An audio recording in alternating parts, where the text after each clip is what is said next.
G'day Anti-Socialites, this is Ryan Quarrington here. You might remember me from episode 227 and from South Australian band Shatterbrain and Alkira. I'm momentarily commandeering this episode to plug Shatterbrain's debut album Pitchfork Justice, which is out now via Wormhole Death Records. It's available for streaming wherever you stream your music, or if you're a fan of old school physical, you can pick up a CD or a vinyl along with any other band paraphernalia you can think of via our online store at shatterbrainmetal.com. Thanks for listening, over to you Andy and Larry.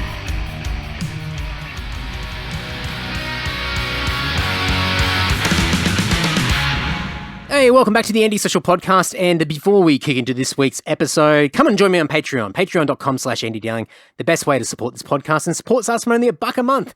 Dirt cheap, set and forget it, and there are additional tiers if you want access to a bunch of free shit. A quick little thanks to the entire freaking list over at Patreon. Let's do it. Thank you very much to Ryan from Adelaide, Andrew from Perth, McGee from Sydney, Ash from Deniliquin, Dan from Dapto, Riley from Sydney, the Toyota guys from Melbourne, Lords of the Trident from Madison, Wisconsin, Sean from Oregon in the US, Johnny from South Australia, Zach from Adelaide, Rod from Rayleigh in North Carolina, Matt from Adelaide, Saul from Oxford in the UK, Patrick from Canberra, Liam from Brisbane, Tom from Melbourne, Chris from Sydney, Frank from Untergruppenbach in Germany, Lewis from Early Beach, Turner from Armidale, Samantha from Sydney, Brendo from Leighton, Tim from Canberra, James from Brisbane, Bradley from Canberra, Sean from Melbourne, Kurt from Brisbane, Jason from Adelaide, Christian from Canberra, Cole from Port Kembla, Jordan from Bendigo, Steve from the Gold Coast, Blooming Theatricals from Melbourne, Christopher from Pace in Florida, Ben from Cincinnati in Ohio. Come on, Andy, you can do it.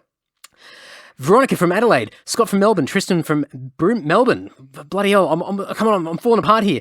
Tristan from Melbourne, Gareth from Perth, Chris from Adelaide, Fierce Deity from Hobart, and Glenn from Canberra. Thank you very much, folks. Legends. These people are massive supporters of Patreon. Come and join me over at patreon.com/AndyDowling.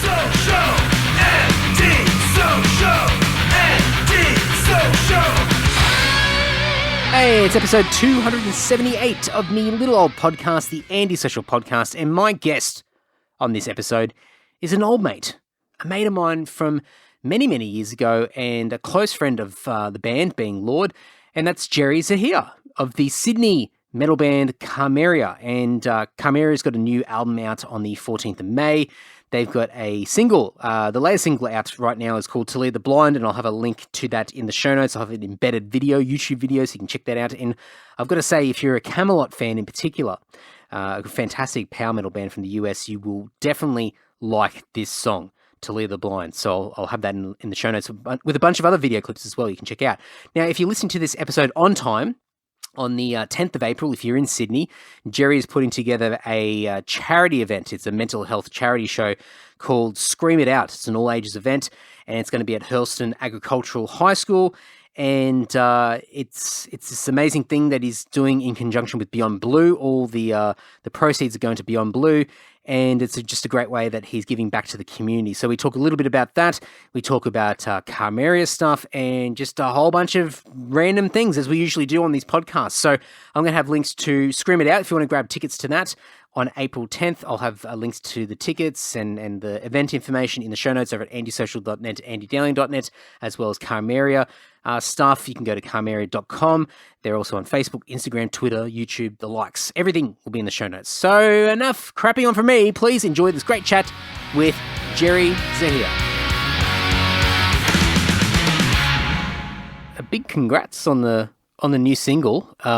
Just, you know, world class. Sounds great songwriting, and I mean, was there a focus to sound more Camelot than Camelot themselves?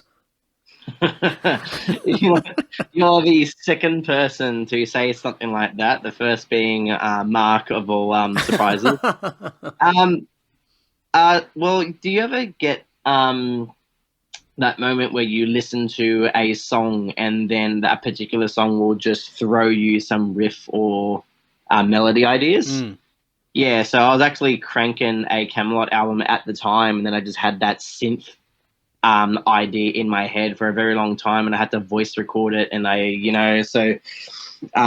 this was my baby that I kind of wrote instrumentally, and yeah, as you can tell, I ripped off a lot of the drum patterns and rhythmic ideas from some of the Camelot arrangements that I enjoy vibing and practicing to, so that's where that really stems from. So yeah, this one's very Camelot influenced. So I reckon it sounds awesome. It's good. It's not a bad thing. It's just straight away I'm like, well, there's no sort of hesitation in trying to like hide who or what the influence is behind this particular song. It's just straight away, it's just unashamedly sort of like, hey, we love Camelot, and here it is in this song, and it sounds slick, man. Like it's great songwriting, it's catchy, and I just hope that a bunch of those Camelot fans who probably haven't heard the band yet hopefully this will be a little bit of a gateway drug for them.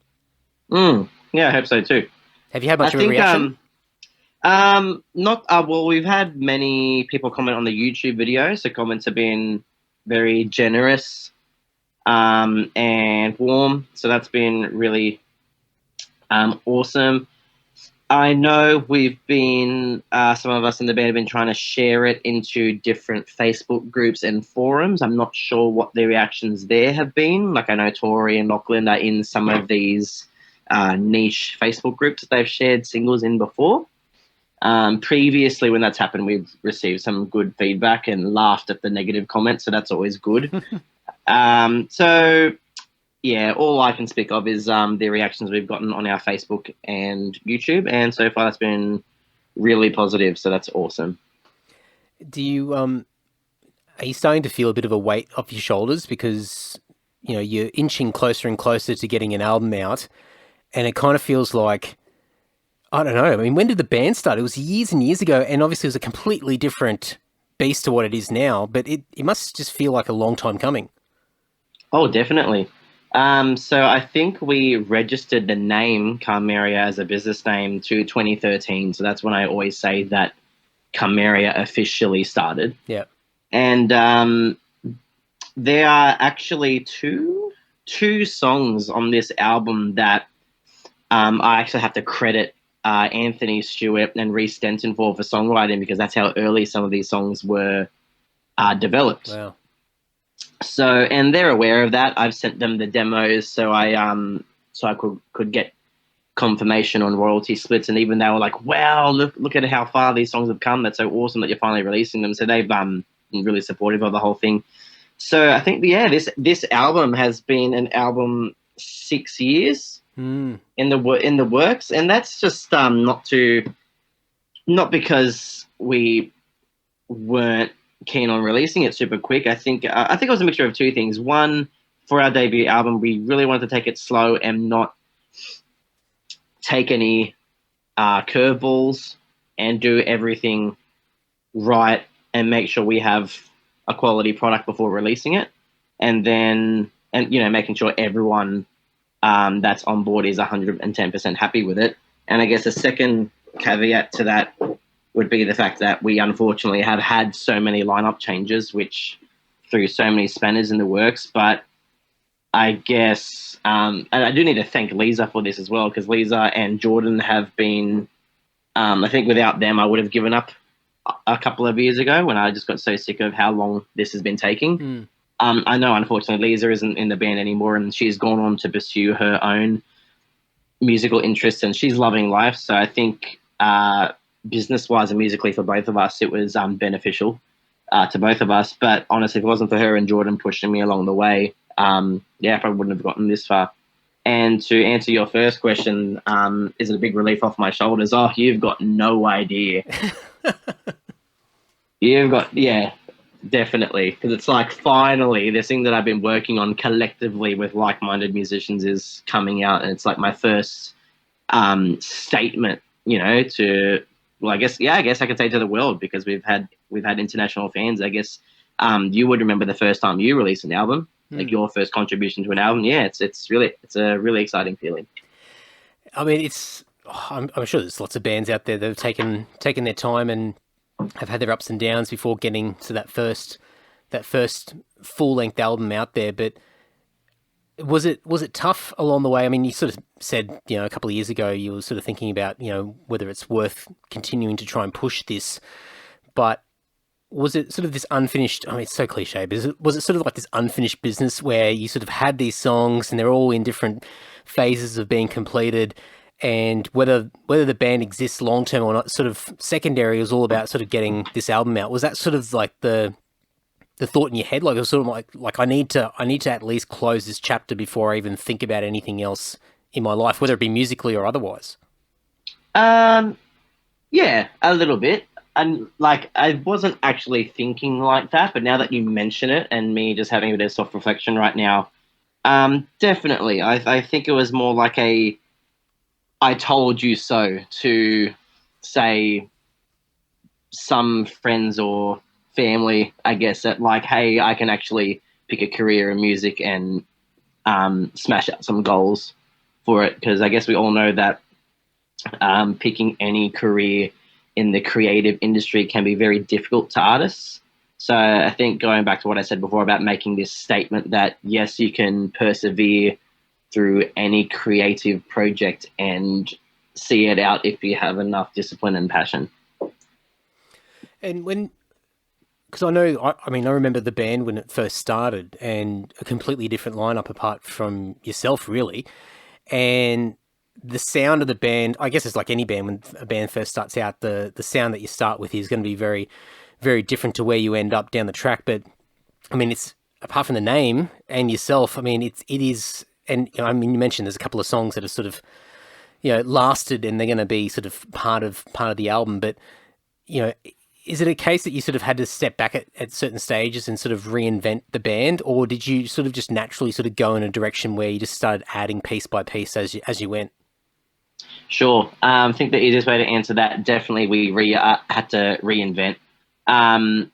So I found it pretty easy with the first incarnation of the band to blend our musical tastes. So back then, I guess we marketed ourselves as melodic rock.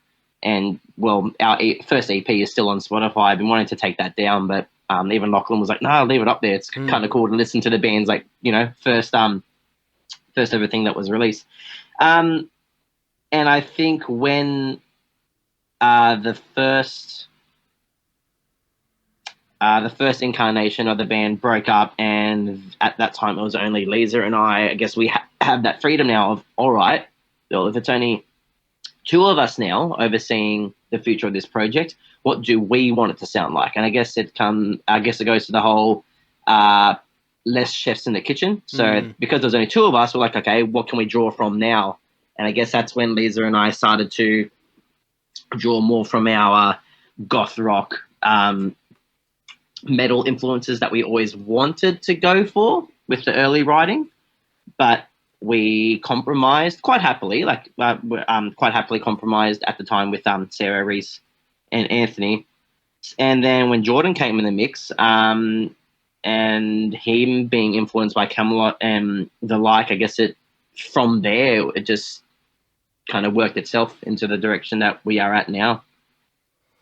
It just sounds so different, doesn't it? I mean, I'm glad so different. I'm glad that you were told to keep that first release up on Spotify, because I think it's a good point. I think people need to sort of see sort of the journey, and even if the first, like for yourself, you're going to be probably the biggest critic of your own stuff. But I think for other people who are getting into the band and then digging back, I think to see sort of the contrasts and the differences, I think people will really start to appreciate. And you might find that years down the track that people will start to pine for some of those like original songs and go, oh, you should play that song sometime in the set one day or something like that.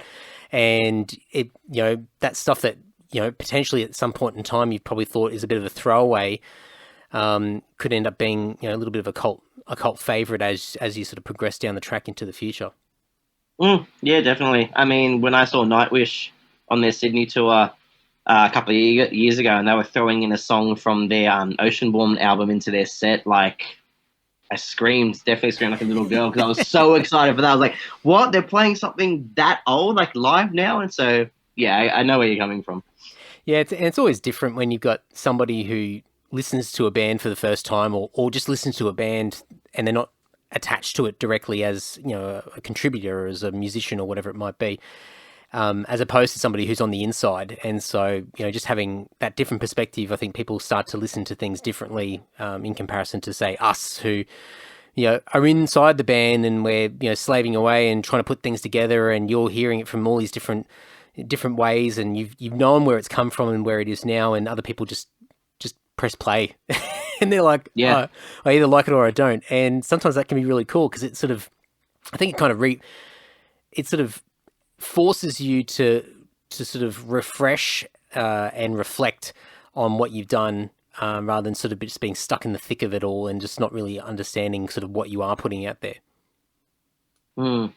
Yeah, definitely. And occasionally I'll play those early EP tracks, and as you said, definitely reflect on mostly my songwriting style. Like, I guess I can reflect on how more confident I am as a songwriter now compared to back then, and how I wouldn't say I'm a pro, definitely, but how I have a bit more of an ear for, say, production a little bit more now than what I used to. So, and if reflecting obviously on the process, the whole recording process back then to what we're doing now. So, yeah. So I might be jumping the gun a little bit, but with sort of you guys inching closer to getting this album out after so long, do you think that sort of after that album is out and it's circulating and you sort of got that weight off your shoulders, that to be able to dive into new music again, to start from scratch, do you think that you're going to be able to pick up where you left off and move a lot quicker than the past several years of trying to piece together this first album? Do you think that you sort of obviously got experience, but I think just your own self-belief and your confidence, do you think that it's going to be sort of kind of easier in a way? Yeah, for two reasons. One being collectively we've already started throwing some demos together for album number 2, so our songwriting chemistry is quite proficient at the moment. I think it works really well. And to answer the question a second way, I think having that album out and then having that expectation to produce more music, because once you start, you kind of have to keep going. You can't just release an album, get the amazing feedback that we have been getting, and then just not throw any effort and passion again into it. So I guess it's that expectation and almost want to say deadline to continue producing more music. And if anything, that excites me. So that's, really awesome. Yeah, it's a bit of accountability, I guess. You know, you sort of put it out there, and I'm sure you know a lot of bands as well as I do from over the years who put out like a great debut and might play a couple of shows and then they just disappear, and it's sort of like, oh, what did you do with all that energy, all that fire that you just created, where you've got people that are pining for you and your music, and you just don't convert that energy into anything. It just fizzles out, and I think it's so important to. I mean, I don't think you need to sort of. I don't think any band needs to sort of instantly jump in and quickly try and smash something out to keep things moving. But I think having that accountability and also to see that feedback loop validated straight away, you go, well, okay, this works. So what can we do with this and keep it moving in the right direction, rather than sort of just sitting back and just going, oh, well, don't know what to do now. Yeah, definitely. And that was the word I was looking for before, accountability. Yeah, definitely. So I am trying to think. I don't even know where I first met you. Can you remember where you met me? Yes, actually. It was a really crappy it was a really crappy gig at Tempe in the original Valve Bar. Oh, wow, yeah. So I was playing in oh no. So it was Carmeria before it was Carmeria, and we were going by a different name, which I dare not say now because it's just so I don't know, it's just cringeworthy now. Come on. And we were calling ourselves Griever. Do you remember that? No, I don't. And I had James as the male singer. Do you remember? Right. Yeah, vaguely. Vaguely, yeah. So and like, hang on, I got to be careful with what I say here. I'm not disrespecting who I played with. It's just that at the time, you just reflect on where you were and where you are now. It's just me myself as a musician. That's what I'm getting at. Anyway, yeah, we played like it for us. It was like our first or second gig ever, like paid gig ever outside of school. So for us being young and dumb, we were just super excited. And I had the pleasure of knowing Mark. So I was like, "Oh, Mark, come see my band play," thinking that we were top crap, but we actually weren't. And then he brought you and Chris Beasley. Yeah. Wow. So I remember you three rocking up, and you came, hung out with us for a bit, watched our set. It was a terrible set. Like, it's just embarrassing to think about it. But yeah, that's when I first met you. You came and he introduced us. Oh, this is my bandmate from Lord. I was, oh, awesome. What a great friend I am, where I can't even remember that night whatsoever. But mind you, there was a period of time where Mark and I were going to that venue very, very often, and I'm pretty sure Chris Beasley was living not too far down the road as well. So I think that was sort of like a local haunt for him. But yeah, there was a lot of drinking back then. So there you go. So yeah, very, very hazy. But it's nothing. It wasn't anything amazing to remember anyway. So just don't worry about it. It was so good that I forgot. I only remember it so well just because I remember. Well, yeah, it was like our first paid gig ever outside, and I think I was just really excited because at the time I knew of your status and Mark's status as musicians in the scene. So for you guys to rock up, I was like, oh, that's pretty decent of them. So yeah, there you go. Yeah. It was. I mean, I don't think I ever had a bad night at the Valve in Tempe. So there you go. That would have been another good night. But I guess so. This is one of the first couple of shows that you guys did out of high school and as like a paid sort of gig. So I'm going back a little bit, but sort of coming out of high school, was the game plan for you always going to be music? Or, because I'm just thinking about when I was in high school and I was sort of thinking about, like, you start to get forced a little bit to go, what do you want to do with your life? It's the whole like Twisted Sister things, like, what do you want to do with your life? And so you've got to try and pick something.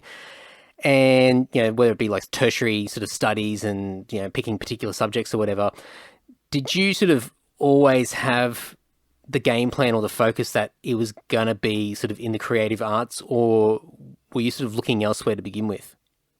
Absolutely. I didn't know how, but I just knew the answer was yes. So I left high school and went straight into TAFE doing music. I didn't even know what to expect from the course. I was like, oh, hey, they teach music at TAFE. Let's sign up to that, because I didn't know what else to do. And just continued studying music because I just knew I wanted to pursue that. So yeah, short answer, absolutely. Was that, maybe it wasn't tough because it just sounds like you're pretty sort of, you know, gung-ho about sort of going down that path, but was it sort of tough during high school? Because even now it's still not a stereotypical path that people would go down, you know, when they're thinking about a career in anything. Was it something that you struggled with during high school to try and get to that point where you're going to make that decision coming out of school? No, for the reason, I guess I definitely wasn't wise leaving high school. So struggling to make the decision, no. I still was like, I definitely want to do something in music.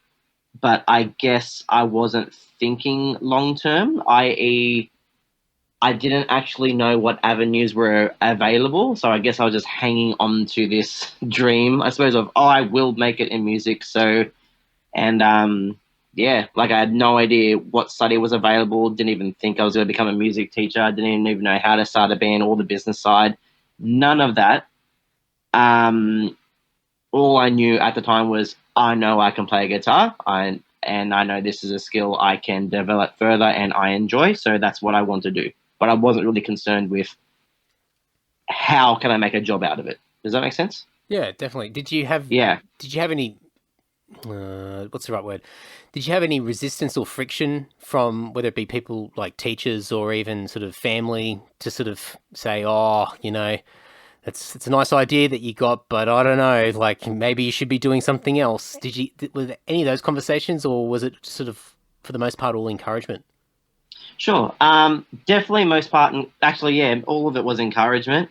I guess from family, well, I guess they didn't know any better as well. Like, no, I am the only musician in my family. So when I was telling like my old man that I wanted to have a career in music, the only thing he knew about was bands. Like he's not aware of the different pathways available in the music industry, because there are quite several. You don't actually need to just be a performer. So I think I got his support just because I was continuing to study. It's not like I was just wasting my time straight out of high school. So he knew I was working on the side and studying and developing my interest in learning more in the industry. So I guess that's why I had family support.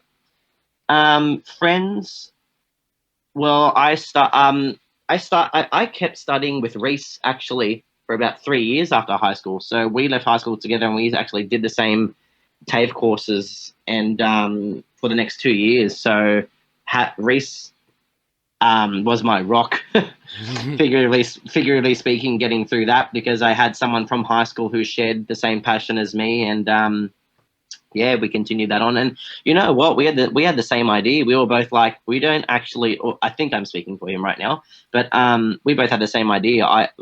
We had no idea where we wanted to go specifically. We just knew it was a music, so let's just study this and see what opportunities open up. And I guess I was just extremely lucky after that. And how long into the whole TAFE world did you start to sort of get some clarity and go, okay, this is, these aspects of it, of the industry or just going down that creative path are more interesting than other aspects? Was there, how long into that did you start to see, okay, now I sort of really know what I want to do?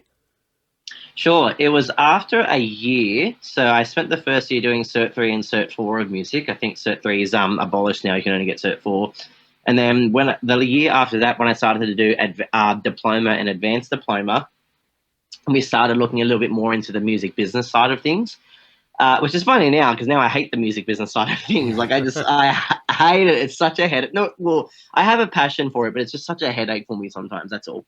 So at the time, I was had a mad interest in the music business side of things, and my TAFE teacher was John Howell, former drummer of Leonardo's Bride. He's the current drummer of Chase the Sun, and he owns he's co-director for Rhythm Section Management, so that rhythm and blues management and booking agency. So he's got his head in the game, and learning from him was amazing. And he's a phenomenal drummer as well. So his passion and precision are just flawless.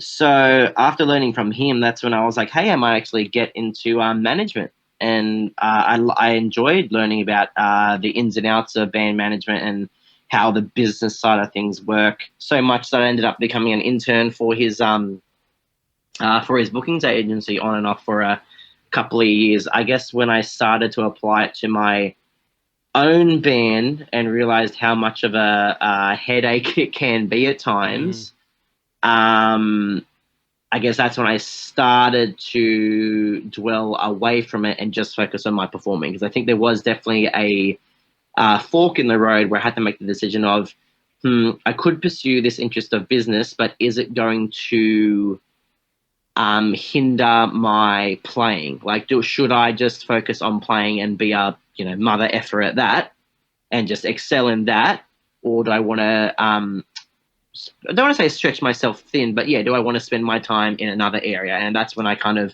made a decision. Look, maybe management and all that stuff isn't for me, and I just focused on being a more confident songwriter and performer. Yeah, I think it's really hard when. I think when you sort of said stretching yourself thin, it's sort of like this mental sort of thing where I think when you're sort of being a performer or being anybody that's creative in the music space in particular, but I'm sure anything sort of in the arts, I think it's underestimated how much mental energy you really need, like how much space you need to give yourself in order to be able to create. And it's about allocating, energy to it, like time and resource.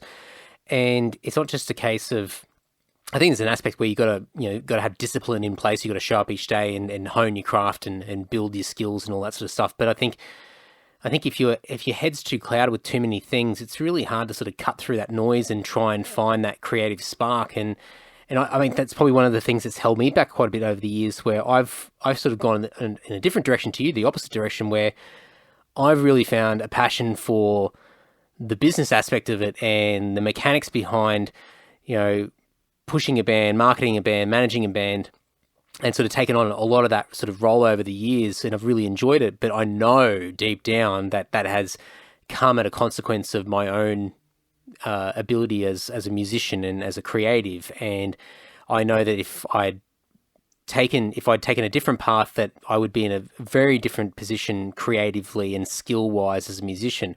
And I'm still like happy with where I am in my life and everything, but I know that I had to sort of make that decision. It wasn't a conscious one. I sort of just naturally sort of went in that direction. So it's interesting because I think what I did was kind of the opposite to you. And I think if you're conscious of that, it can be a tough decision, especially if you've got a little bit of an interest in both sides. Yeah, I think just dovetailing on that, I guess thinking back, I almost had like a mini identity crisis probably a few years ago, because that's when I was, like, so, you know, becoming an intern at Rhythm Section and learning more about business. You know, this whole DIY approach to bands and how people are, you know, doing it DIY. I guess what was going through my head at the time was overwhelming me, because of what I was telling myself was, oh my goodness, now I need to manage my own band. We need to figure out how to market things. Oh, I need to learn how to engineer my songs better. So all these things were going through my head at the time that was so overwhelming, and definitely my playing was suffering at the time.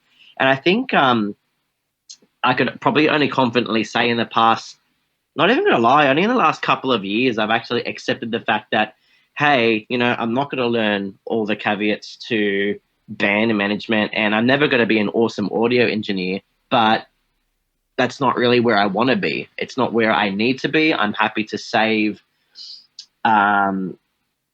those jobs for the professionals that excel in that field, and I'm just focused just on my songwriting. But definitely I think there was a time where I was trying to learn how to mix better in my home studio, because that's what bands are doing and I need to do that, whereas the truth is, no, I don't need to. Like, hey, it would be awesome if I can do that, and hey, I might do that in the next 20, 30 years, but it's not something I need to do now. I don't need to know how to market my band entirely by myself. That's why we're still happily paying the professionals to do it. And and you know what? Reflecting back on this, because I wrote an essay about this in uni, or I think part of it, I'm pretty sure that's one of the reasons for band burnouts as well. It's knowing when, do what you can yourself to save money, definitely, but knowing when to actually get the right professional for the right job, so you're not spreading yourself thin, as we've kind of spoken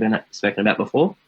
It's a couple of, maybe a year or so ago, I can't remember who said it. Somebody who's listening to the podcast will be able to sort of recall, but somebody I was speaking to on the podcast was talking about DIY and DIY culture. And it was a light bulb moment for me, because DIY, we all just instantly go do it yourself. But it's more than that. It's delegate it yourself. It's about still having the control and still being independent, but understanding that at times there are other people who can do a better job than you, depending on what the task at hand is. And so it's not necessarily about you having your finger in every pie and doing absolutely everything yourself, because as you said, like it's band burnout. That's why people burn out. They just don't have the capacity to do everything all the time. But you have the control as an independent person to be able to say, I want to work with that person. I want to bring that person on to help me do particular tasks. And whether it be somebody who's permanently part of, the band, or, whatever project that you're working on, or it's a little agreement. You pay an invoice, or you do a quote, and somebody comes in, does a little bit of work, and then off they go. And that's it. But it's all about the DIY aspect of delegating it yourself rather than just do it yourself. And so when that sort of clicked, because for me, I'm like a little bit of a control freak with the things that I am sort of like heavy into. And so if I try to let go of that stuff, I really struggle, because I just think that if I'm not doing it, then, somebody's not going to care as much as I will. And it may not necessarily do as good of a job of me, but I just think I wouldn't be able to, there's an element of trust there.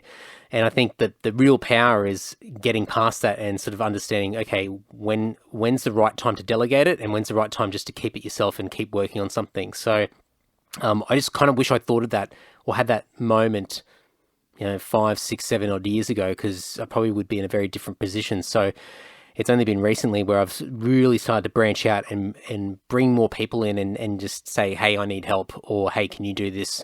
And just let go of a few more things. Honestly, same. Hearing you explain it like that, delegate it yourself instead of do it yourself, that's a lot more powerful. And yeah, definitely can empathize with you there. I think why the problem lies with people being so passionate about their projects. It's that hesitation to, hand it over to other people, because I guess what went through my mind several times is, oh no, is this person going to put the same amount of care and effort than what I would put in, even though they might have more of an expertise? Are they going to, put the love into it that I would?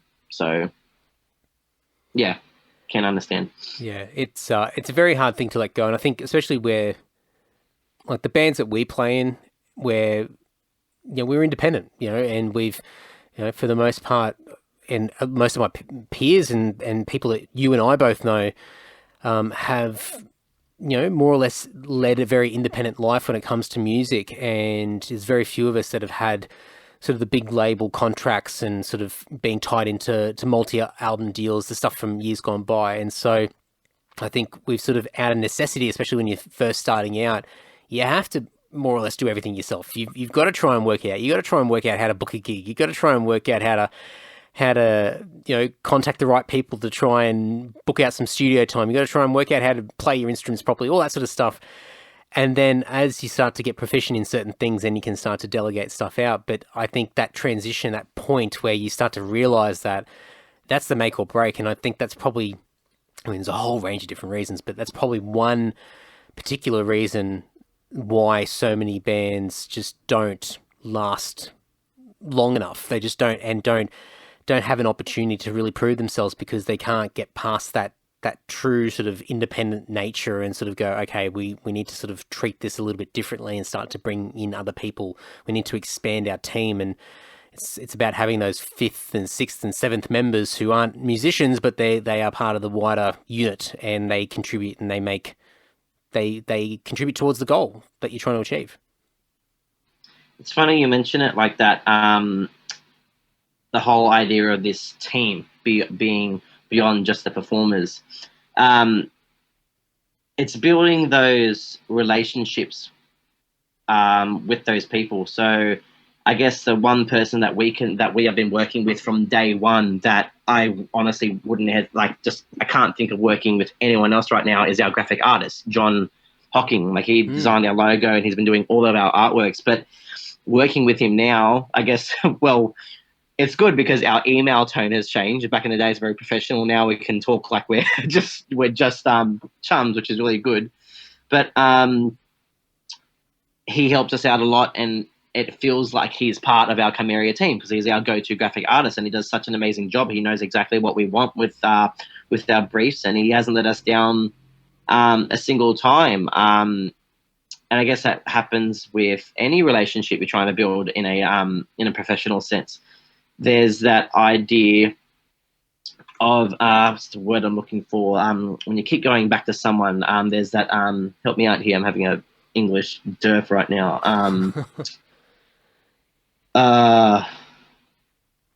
Not commitment. Loyalty? Yes, there we go. So yeah, when you have that loyalty to someone and their business, I think it gets to a point where that is recognized and it becomes like a really strong relationship. That's something that we've found. And that's something that we've really had to think about, i.e. when thinking about our overall team, so our lighting and sound guy, because when you have a whole team of people that's contributing to the same vision of this musical project beyond just the performers and the songwriters, it really does help push everything forward and make everything worthwhile in the end, because, everyone's got each other's backs, and you're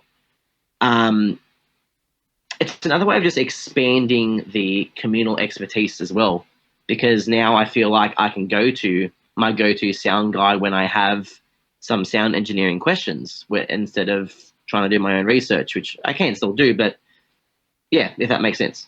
Yeah, definitely. And I mean, I've got the same sort of thing with the podcast as well, where, I've got TY who does all my editing and production. And so, the podcast, I mean, it may still exist without him. I'd have to probably find somebody else, but it wouldn't work the way that it works without him. And then, it's funny. I've got drummers, ex-Lord drummers that are all helping me on the podcast. But I've got TY, and then I've got Adrian, Adrian from Low, who's done all my website stuff and just helped me just turn that into what it is, and continues to cop an ear bashing from me when I keep asking questions about all sorts of stuff. And then I've got Tristan Tate, who does all of our artwork now, like all the podcast stuff, and he's started doing all the Lord stuff as well, and just an incredible artist. And these guys are just, they're people that they're not 24/7 immersed in what I'm doing, but they have been working with me for long enough that when I need something, I don't have to start from scratch with them. They get it. They understand what I'm going for and my purpose and what the podcast is meant to do. And so I don't have to go through those infancy stages to go, oh, well, hey, let's go back and forth and try and suss each other out. And you might have an idea and I might have an idea. And are we on the same page? It's like we just get it. And so we just get on with it. And it just comes out the way that we want it to come out. And that's it's that word, it's loyalty. It's a case of just sticking with somebody and kind of growing together and sort of working out those things as we go. And I think for us in Lord, it's been a difficult one because Tim is such a freak when it comes to his skill set and what he does. And he has been a real, ultimate do-it-yourself person for so many years. I mean, he not only, is, I'm understating it, but a proficient musician, and performer. I mean, he's an incredible musician and performer and songwriter, but, he's been able to build these skills in the studio and for us, it's just, we've sort of lent on that so hard where it's like, well, why would we bring other people into the Lord camp when we're pretty much getting it all done ourselves? And so I think in some ways it's probably hurt us because we probably should have, not so much in the music space, but I think in just getting other people when it comes to, touring and live, like you said before, like light guys, sound, all that sort of stuff, and different marketing people on board or whatever it might be, and just bringing other people in to lend and contribute their expertise. I think we probably just thought we were king shit for so long and we sort of shot ourselves in the foot a little bit. And I think it's only been in recent years that we've kind of gone, that's all right, we can give up some of this stuff. We can give up or at least feel like giving up a little bit of control in the short term to let some other people contribute and show us the possibilities of what can be done outside of our own little circle. So it's something that I have to remind myself quite often that it's not just, I'm not alone in what I do. I think that's anything in life, really. I mean, it's just about remembering that there are always lots of great people around you that would drop everything to help you and be a part of something or be a part of an idea. And it's just a case of starting the conversation and just asking questions and just seeing what people think and going from there. Definitely. I think it's also about enrolling those other people in your project. So if you speak passionately enough about it, and then you successfully enroll that person, then they're going to share that passion. And I think dovetailing on the whole loyalty aspect again, it's like when you go to your local coffee shop and you go there enough and you go to the same barista, soon enough they'll know your coffee order. Soon enough you won't need to even say your order, and then soon enough you might even start getting discounts or an extra shot or complimentary treats. So I guess it works similarly in this I guess I was going to say this industry, but I guess it just works everywhere. Just be professional and just be caring about who you're working with as well. Yeah, definitely. So a little tangent or sidestep. So I guess one of the things that you've probably learnt over the years, so whether it be sort of through your study or just getting out there and just trying to work it out yourself, is putting on shows.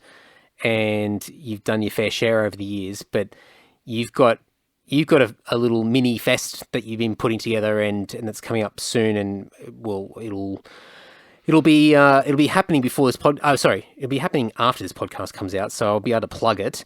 But I'll let you sort of explain what it is and give all the details, and we'll make sure it's all plugged so people know where to look, and hopefully if they're in the area they can go and check it out. But I think I'm really keen to know sort of where this came from, because as you said before, like you made a decision a few years ago that you really wanted to sort of gravitate more towards, focusing your efforts and your skills into that creative space. And putting on an event, man, that's that depletes that energy. It takes it away. So, what is it and why? Sure.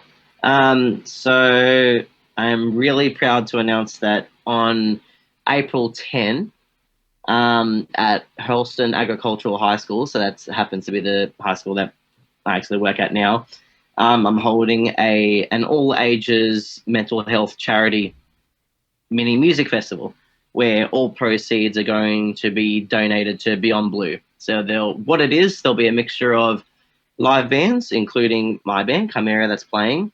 There's a motivational speaker that's going to do a self-awareness workshop with the crowd that's there. Got a mixture of food trucks.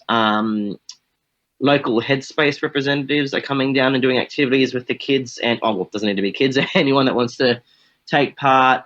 And I think I've got the student leadership body at my school going to run a few activities with people as well. So it's a event that's taking place in our hall and outside in our open space area. So the event is free to attend because there'll be the food and some activities to do outside the hall, but it's a paid event to be to be inside the hall. So due to COVID, I have a capacity of 200 payers.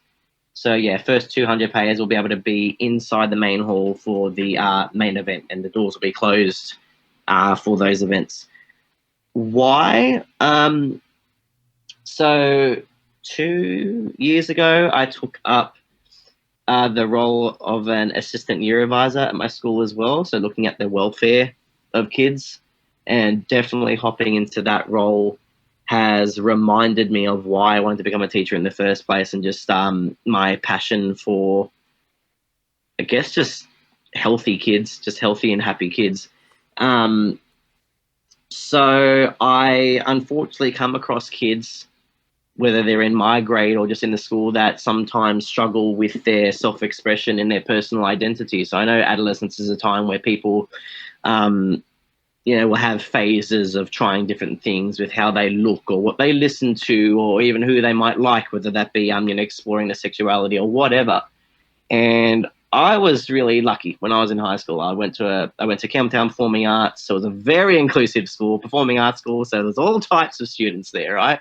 And very supportive environment. Like, wouldn't change my high school life. Like, wouldn't change anything about it. But unfortunately, and I'm not saying that all schools are like this, but unfortunately, not all kids have that luxury. So I guess the intention of this mini music festival is to create a new safe space for alternative youth who can utilize music as a means of self-expression. So even though they might not necessarily be into heavy music, it's creating this community where kids and families can kind of rock up and express themselves how they, really want to, without any fear of persecution or anything like that. So the main band we've got on, Stellar Addiction, if you go on their Facebook page, they're an pop punk female fronted band, and the singer, Stacey Abdillah, if I'm pronouncing her surname correctly, she's married to the drummer, her wife. So awesome lesbian couple, and all their songs are about, this is their mission statement on their bio, all their songs are about empowering alternative youth as well. So having them on board as the main band is absolutely perfect and fits the intention of this project wholeheartedly. So that's the why.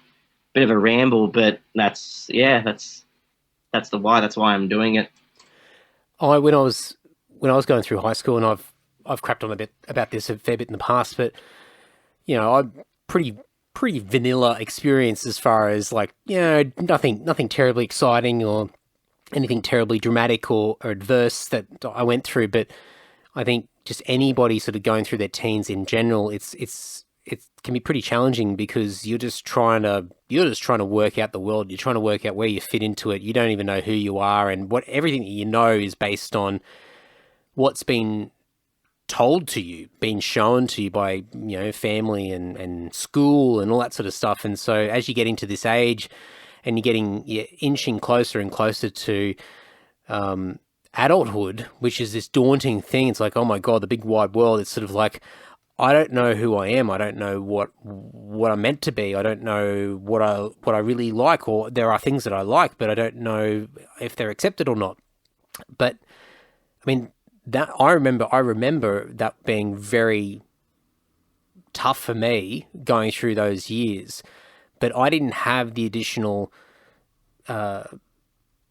pressure or social sort of stress of combating other alternative lifestyles and sexuality and things that, are far better accepted these days than they ever have in the past, but are still carry a lot of stigma in society. So for me, sort of just to listen to you sort of explain that, and then sort of the people that you're interacting with at this particular school, I can certainly understand to a degree, but I guess it's another level again. Yeah, absolutely. What you said before about how, I guess back then, where it's a bit of a double-edged sword here. I have to be careful what I say here. So nowadays we have more and more kids, and not even just kids. Hang on. Okay, so I'm going to try to articulate this well. So we have more and more people that are, say, coming out with different genders, different sexualities, and not even just that facet of things. We have different people that are experimenting with, say, different types of music, different looks, right? Even just in the ways they dress. So on one hand, you have this awesome exploration of all these different things that are more available. Available isn't the right word, but I'll just use that right now. That are more available for young people to explore. But at the same time, it's almost, I can empathize with some kids who might go through this. It's almost overwhelming because you've got all these new trends and new, and by all means, I'm not saying by any means that all these different sexualities and genders are a trend. I just want to just correct myself there, just so I'm not offending anyone. That's not what I mean. But yeah, you have all these different options and things that are more recognized these days that can be overwhelming and confusing for young people as well. I guess that's what I'm trying to say. I mean, yeah. Which direction do you go? And I think as new ways of, I mean, geez, if you're struggling, Jerry, far out. I mean, fucking good luck to me. It's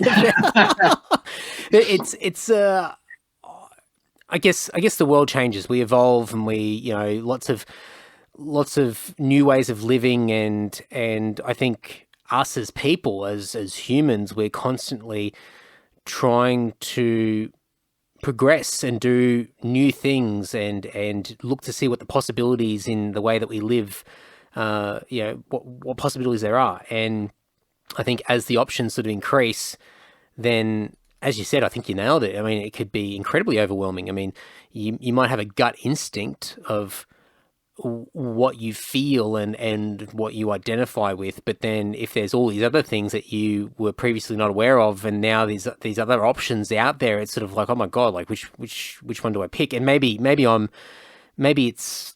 more simple than that. Maybe it's just a case that people just gravitate in a natural direction to something. But I just think for kids of that age, in sort of in those teens and coming to their late teens, I mean, it's just such a turbulent time anyway, let alone all that additional stuff on top of it. Yeah, definitely. Because I think me finding myself definitely wasn't as difficult to, I don't know, I guess all I can add to that is, I can only imagine what I would go through if I was a teenager now. So I guess that's why I'm trying to make it easier and just have a bit of a community for kids that might be struggling just with this project, and hopefully it can get bigger. I didn't actually think of this being an annual thing, but we shall see if this takes off.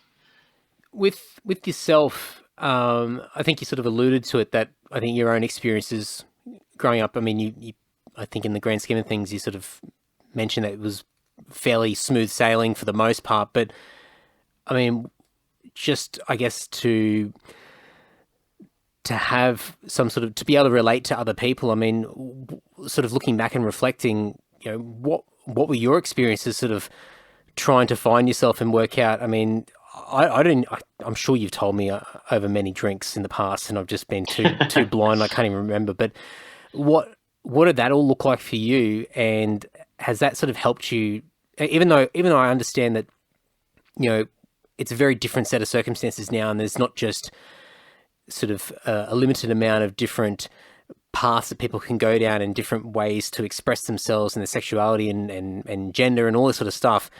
But I think just anything where you're breaking these old, traditional, rusty old social norms is a daunting thing anyway. So what was it like for you? Definitely. I think the first thing I'm going to say is I think that's why I have such a passion for the welfare side of things with the kids, because whilst I say I had a pretty smooth sailing in high school, there was definitely some times where it was difficult. Definitely did get bullied every now and then. Like I think years 9 and 10, that's when I was starting to dye my hair, get piercings, experiment with my makeup stages when I had my emo phases and all that stuff. So, I definitely had my phases of finding myself as well. I think reflecting, though, what helped me through it all definitely was finding like-minded individuals. So I was surrounding myself with people that had similar interests with me, that may have been experimenting the same way I was. By all means, my advice to young people is not to just seek that out, because I had a lot of very good quote unquote normal friends as well that loved me precisely for who I was. So actually, you know what? I'll retract my last statement. I guess it was surrounding myself with people that just loved me no matter what. I guess it just helped, though, being around the alternative crowd in general, though, because it was just easier. I think in hindsight, I wish I was more honest with my family about what I was going through earlier on. And I understand that for young people, it might be difficult, because I definitely acknowledge that parents might not understand of some phases, and the go-to safe thing to do is just to hide and just confide in your friends. There definitely was a time where I was retreating from my family, because I guess what I told myself was, they wouldn't understand, so I don't need to talk to them. Whereas when I guess young adulthood, when they were finding out about just the things I was interested in, they really didn't give a rat's ass, and I should have just been open with them from the start. And having role models to look up to. So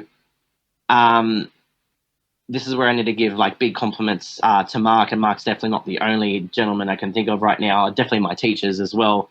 But despite all that, despite anything that I may have been going through, I still had my creative outlet, which was music.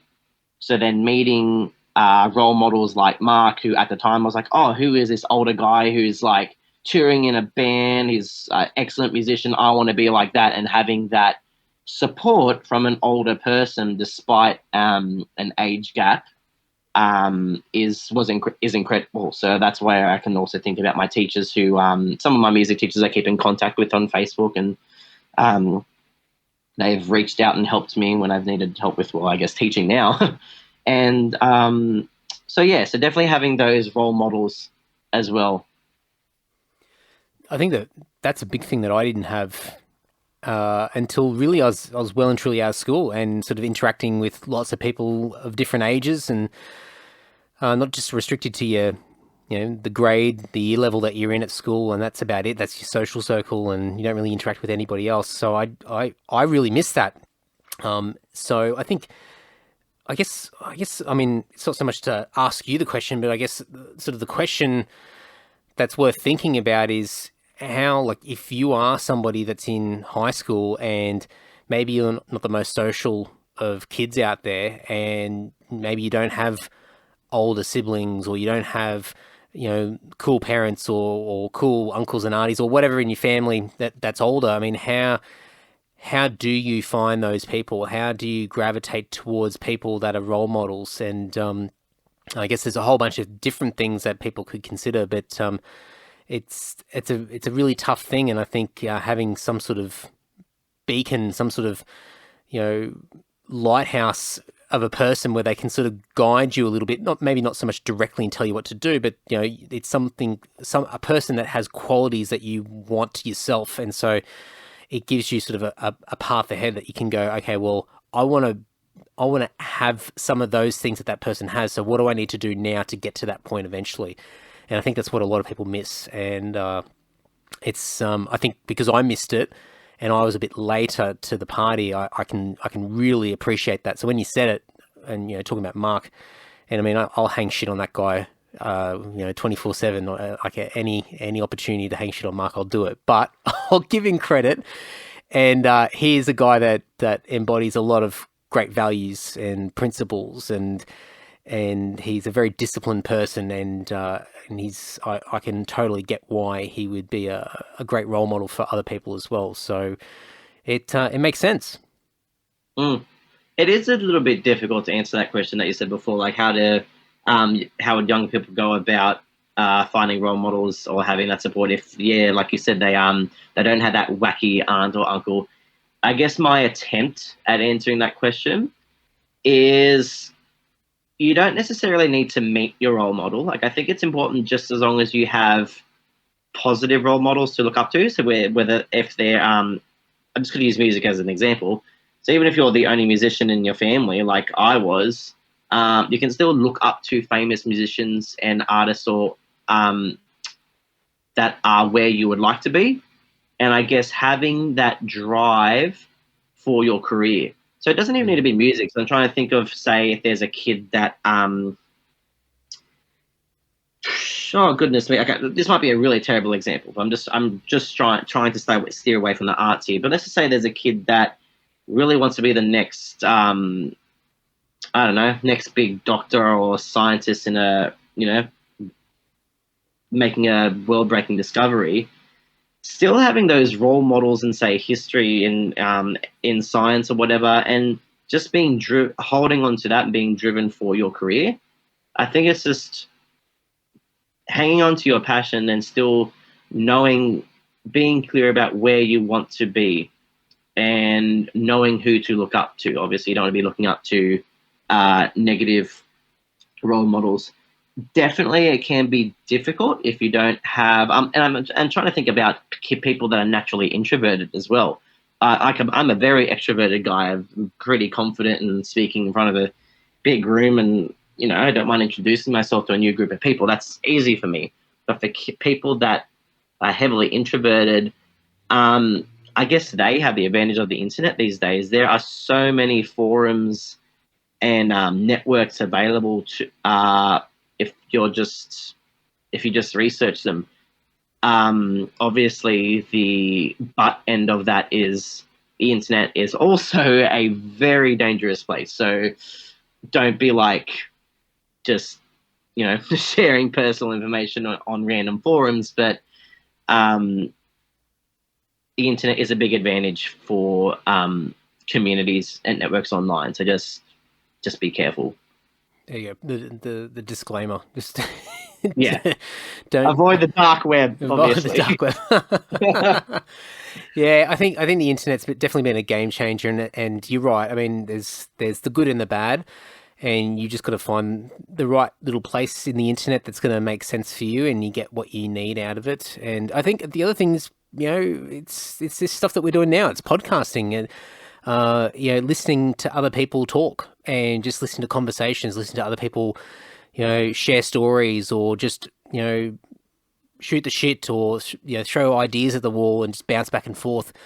And I think, especially with these more sort of long form podcasts where people, it's not just a quick, 10, 15 minutes sort of like an interview or something like that. It's more of a conversation. And I think eventually you get to a point where you start to talk about more meaningful things and you start to go off in a few different directions. And I think what I've certainly discovered over the years of listening to other people on podcasts is that I go, like that person thought that too. Oh, that's funny because I've been too scared or I've just never thought to ask the question to anybody else. But that person just said the same thing that I would have said, and I would have been reluctant to bring it up because I would have felt stupid. But somebody said that on a podcast. I've listened to it, and now I feel better about it, and that sort of encourages me to then come out of my shell a little bit more, or to take whatever that next step might be, depending on the topic. So just I think now, because we can watch videos, we can listen to podcasts, we can read things online, we can find all these different people to follow and pay attention to. I guess yeah, it's not just a case of just having somebody that you directly interact with and it's a back and forth thing. It might just be a case of just sitting back and just observing and taking in a lot of information and just working out what makes sense for you. Yeah, I never really thought about it like that. I'm glad you explained it like that. I'm gonna wrap it up, but I think obviously Scream It Out is on the 10th of April, and I'll put some links in. So I think there's obviously some stuff on social media and links to the event and all that kind of stuff. So I'll make sure that's nice and easy for people to find. Is there sort of like a direct link, or like what's the best way to sort of get more info about the event? Sure. There is a Facebook event, so if anyone were to type in Scream It Out 2021 on Facebook, you'll find it. Other than that, it's a really easy bit.ly link. So if anyone types in bit.ly.com/Scream It Out tickets, you'll get the ticket link, and all the info is on that Eventbrite page anyway. And alternatively, search it on Eventbrite. It's got a pretty cool name, so you can't really confuse it for any other events. So yeah. I think you're the first person in 5.5 years of podcasting that's actually read out a bit.ly URL on the podcast. There we go. Well done. I'll chuck links in, and people can check that out. And hopefully some Sydney folk are in the area and can drop by. And I think just to clarify one thing, and I think it was probably a given, but I'll clarify just in case somebody's a little bit unsure. But although it is at the Hurston Agricultural High School, if I can spit it out, it's not just for people from that high school. If you're from another, like if you're still in school, it can be any high school. It's general public, like anybody can come along. Yes, it's a community event. So it's not run by the school. I'm basically just my school and my principal and colleagues are nice enough to offer up that space. So it's not a school event, definitely just a community event. But yes, open to all. So members of the Hurston community have already bought tickets, which is really exciting. But so have general Come fans and other families that just want to have an awesome time that day. Sounds good. And last question, when's this album coming out? When's Come album coming out? Oh, you know what? The date's been announced and I don't even remember. It's on our Facebook page somewhere. May something. Is really embarrassing that I don't know. It's like middle of May. There's a Friday. Scrolling back in posts right now. If I can find it. You really gave up on the non-creative stuff. You really I really gave up on the management side, didn't I? I'm like, oh yeah, I'll let everyone else. I've done the music now. I'm just that's it. I've lost interest. Oh wait, I found it. Wait, 14th of May. You're welcome. So good. All right, so the 14th of May, it's out, and yeah. I'll put links to all the band stuff and the latest video and a couple of the other videos as well. And I think for people that don't know, Tim in our band helped get the album together as well. Yes, so mixed, mastered, produced, did an amazing job. There you go. So it's a bit of a Lord contribution there as well. But mate, good to talk to you. Likewise, always a pleasure. Alrighty, folks. Now, if you're listening to this episode on time and you are in Sydney, please consider going to Jerry's event, Scream It Out, an all-ages event at Hurston Agricultural High School on the 10th of April. I will have links in the show notes, ticket links, and event details in there. Obviously, there's the show, a lineup of bands playing, including Carmeria. There's also a workshop on self-awareness. There's some raffles, food trucks, and a whole bunch of other stuff in there. So people from Headspace are going to be there. The proceeds go to Beyond Blue. It's a great cause. If you've got time, come down on, I think it's on a Saturday as well, so perfect, nice and easy in southwest Sydney. I'll be lurking around somewhere. I shouldn't be saying lurking at a high school, doesn't sound right, does it? I'll be wandering around and interacting and just having a great day along with a bunch of other friends, and I'll have to twist Mark Furtner's arm to come along with me and chaperone me to the event as well. But a massive thank you to Jerry, and definitely go and check out the latest Carmeria single, To Lead the Blind. Follow them on the socials. Get ready for their new release coming out on the 14th of May as well. Really, really exciting stuff.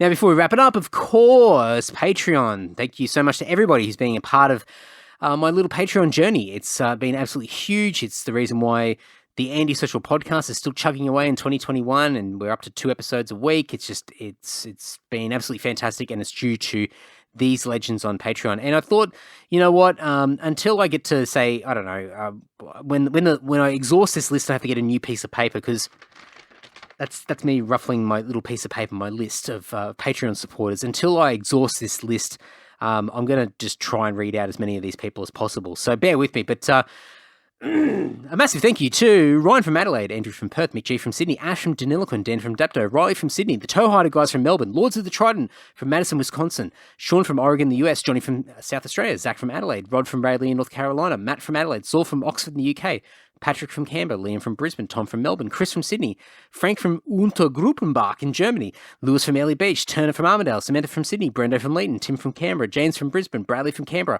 Sean from Melbourne, Kurt from Brisbane, Jason from Adelaide, Christian from Canberra, Cole from Port Kembla, Jordan from Bendigo, Steve from the Gold Coast, Blooming Theatricals from Melbourne, Christopher from Pace in Florida, Ben from Cincinnati in Ohio, Veronica from Adelaide, Scott from Melbourne, Tristan from Melbourne, Gareth from Perth, Chris from Adelaide, Fierce Deity from Hobart, and Glenn from Canberra. Oh my God.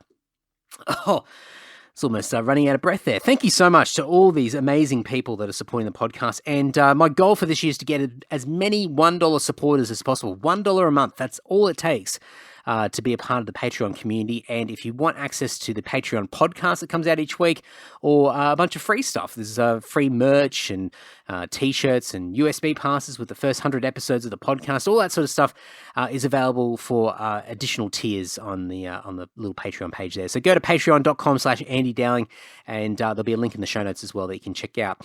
Now, next episode, I've got no idea. I have absolutely no idea. I have been bulk recording a bunch of amazing people. I've got some interesting non-music related guests, so I'm getting back into that space as well. But still plenty more musicians that I've got to tick off the list and get on this great podcast like Jerry. So stay tuned. Make sure you subscribe on whatever the hell you're listening to this through right now. If you're on Apple Podcasts, follow the podcast on Spotify. Any of the social media love, whatever you can do to share these episodes around would be absolutely amazing. So until next episode, folks, take care and ta-ta.